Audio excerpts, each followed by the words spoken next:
And it's like, I have to ask about the Egyptians and their role in it. Certainly, they always seem to play a key role in Israel's relationship with Gaza, but certainly under Sisi, a stronger maybe even a stronger hand than they've had in the past. How likely is it that they are going to be able to broker some kind of deal and head off this conflict? Well, I don't know about that trying to do something. They would like to do some deal between Israel and Hamas, but so far they failed, not necessarily because of the Egyptians.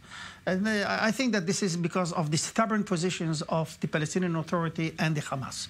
But nevertheless, I think that the Egyptians, they have a long-run objective, meaning that they don't want to see in Gaza a Muslim Brotherhood entity, which is the Hamas. Right.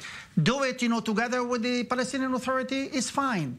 Doing with the consent of Hamas is fine. If not, we have somebody who can do it by force, and those are the Israelis. This is the reasoning, and this is the logic of the Egyptians when they are talking to Hamas. The second point is they had good intentions the day before yesterday when they came with a huge delegation, 20 people, sending a message to Hamas that they would like to discuss all aspects.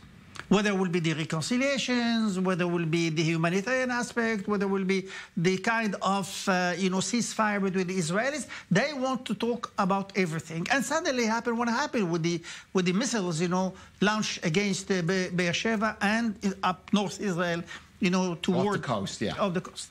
So the Egyptians were furious. And they say, okay, the chief of intelligence is not coming as scheduled, and we are leaving to leave.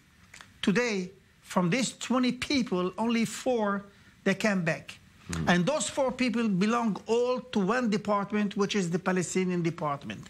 Meaning that the discussions with Hamas will be around the question of the reconciliation with the Palestinian Authority. Well, let me press you on that point, because we saw Hamas unprecedented saying that it was forces in Gaza allied with Fatah, with Abbas, that fired that rocket on Beersheba. What do you make of that? How even plausible is that argument? Well, look, I don't think that this is plausible, because this is a real deterioration of the situation. Launching a missile toward a huge city like Beersheba, it is something which is, you are pushing Israel to react.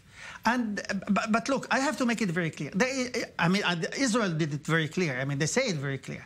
There is no intention to go for a full-scale operation.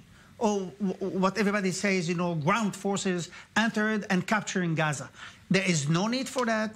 There is no interest for that from the part of Israel. And nobody would like to see, our soldiers killed because of nothing. But yes, we have a range of reactions that we can use it. The cabinet last night, they discussed it. It was really a lot of discussions between themselves. But to my humble understanding, the cabinet took a decision that if there will be a degradation or a deterioration coming from the Hamas side, the rules of the game will change. Right.